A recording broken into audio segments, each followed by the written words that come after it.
नमस्कार बंधुरा Anisha life style तुम्हारे सबाइके स्वागत जानाई। तो आज के चले एसेছি অনেকদিন পরে রান্নার ভিডিও নিয়ে, কারণ অনেকদিন ধরে ভিডিও করতে পারিনি কাজের চাপে আলু লাগানোর জন্য। তো আজকে তোমাদের আমি রেসিপি করে দেখাবো রুই মাছ দিয়ে ফুলকপি দিয়ে ঝোল। তো এই দেখো বন্ধুরা, রুই মাছটা ভালোই বড় ছিল, এই যে মাথাটা কাটা হয়ে গেছে আর কি, কেটে ধুয়ে একবার নিয়ে তারপর বসে পড়েছি। আর মা ওইদিকে ফুলকপি আলু কেটে দিচ্ছে আমাকে রান্নার জন্য সবজি। তো কড়াই চাপিয়েও দিয়েছি উনুনে। তো কড়াই গরম করে তারপর তেল দিয়ে মাছটা আমি সর্বপ্রথমে ভেজে নেব। তো কড়াইটা গরম হওয়ার জন্য একটু অপেক্ষা করব।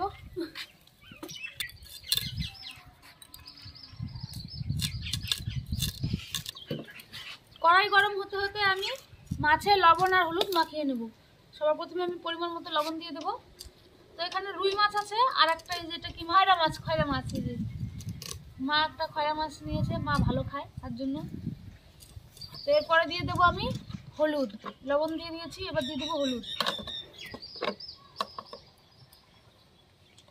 লবণ আর হলুদ দিয়ে মাছটাকে আমি ভালো করে মাখিয়ে নেব।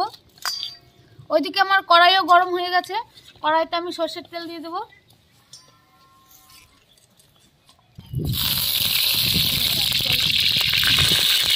এই দেখো বন্ধুরা, তেল গরম হয়ে গেছে, আমার একটু জোরে জাল দেওয়া হয়ে গেছে, যার কারণে কড়াই একদম গরম হয়ে গেছে। তো এবার আমি মাছগুলো ভেজে নেব। একবারে মাছগুলো ভাজবো না, দুবারে ভাজবো, বাকি মাছগুলো যে রয়েছে।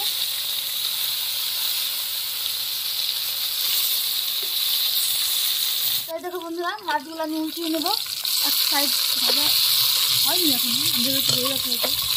এই মাছগুলো ভাজা হতে হতে আমি আমার এই মাছের রেসিপি করার জন্য যে মশলাগুলো লাগবে মশলাগুলো বেটে নেব।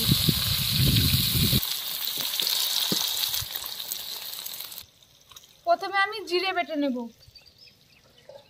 এটা কিন্তু কাঁচা জিরে, মানে ভাজা না।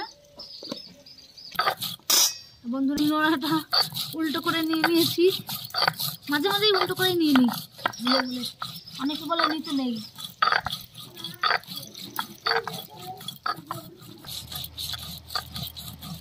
ভাজা হয়ে গেছে, এবার আমি মাছ ভাজাগুলো নামিয়ে নেব।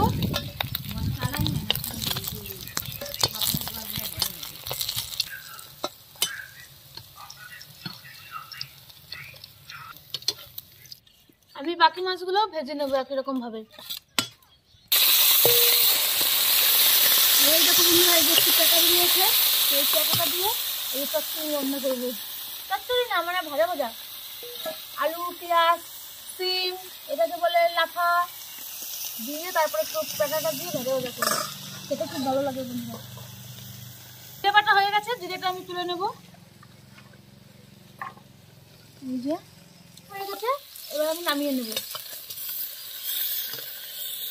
দেখো বন্ধুরা, মাথাটা এখনো হয়নি, মাথাটা একটু মাথাটা বড় হয়েছে তো, আর তেলটাও কম দিয়েছি। তো এই দেখো বন্ধুরা, আমার মশলা এখনো বাটা হয়নি। তো মশলা বাটতে বাটতে আমি এই ভাজাটা ভেজে নেব। তো এখানে আমি এই তেলে, মাছ ভাজার তেলে দিয়ে দেবো কালো জিরে ফোড়ন।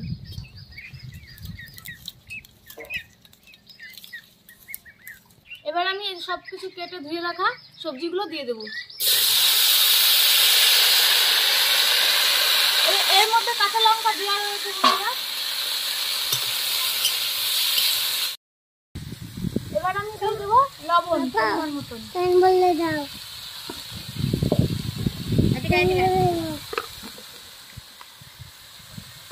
এরপরে দিয়ে দেবো হলুদ। এবার আমি এই পেঁটাটা দিয়ে দেবো। পেঁটা বেশি নেই, অল্পই, তবু এটা মানে ভাজবো শুধু, তার জন্য যখন এটা আছে পেঁটাটা মানে তার জন্য দিয়ে দিলাম এর মধ্যে। অল্প একটা মাছ, তো একটা মাছের অল্পই ছিল। মাছটা না থাকলেও আমি এই আলুটা ভাজতাম, কারণ আমাদের বাড়িতে এক রকমের তরকারি তো খাওয়া হয় না, 2 পদ 3 পদ 4 পদ এরকম থাকে। তারপরে আমি বাড়ির রান্না আর মানে ভিডিও রান্না একসঙ্গেই করছি, এদের কারণে এরকম হয়েছে। এই যে ভাত নামানো হয়ে গেছে আমার আগে।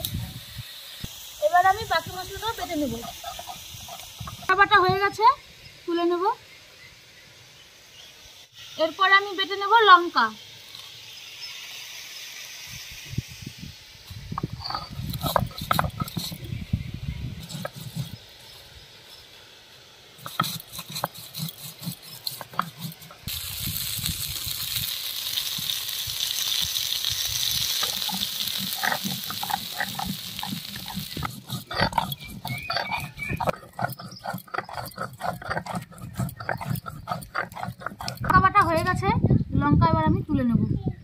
আজকে সব একসঙ্গে রেখেছি, জিরে, আদা আর লঙ্কা।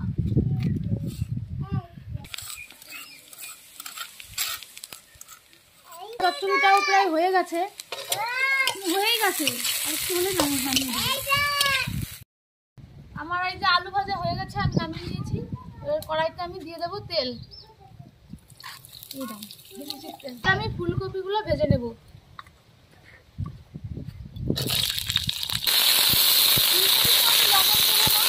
একটু হলুদ দিয়ে ভেজে নেব।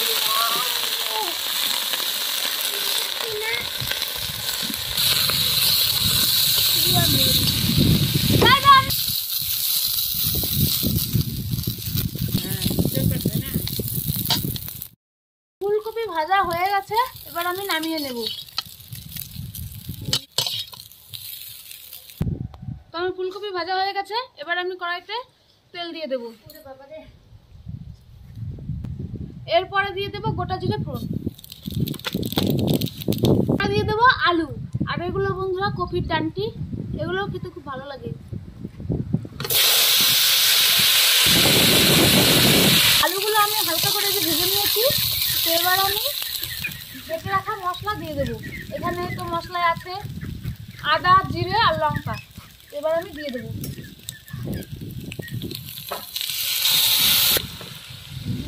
এরপরে দিয়ে দেবো হলুদ,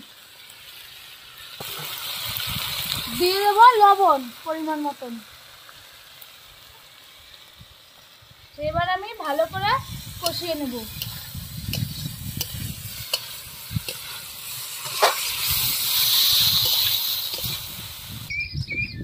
আর মশলা কষানো হয়ে গেছে ভালো করে, এবার আমি জল দিয়ে দেবো।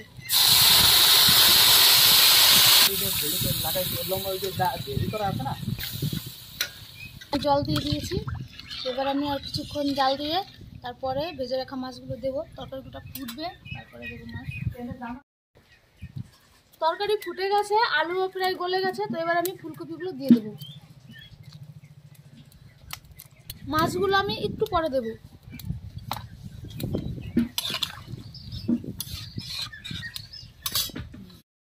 তো বন্ধুরা, এই যে তরকারি নামানোর পরে এই যে আমার এরকম হয়েছে। আর তোমরা কিন্তু বাড়িতে অবশ্যই এরকমভাবে একবার ট্রাই করবে, তো খুবই ভালো লাগবে। এই দেখো,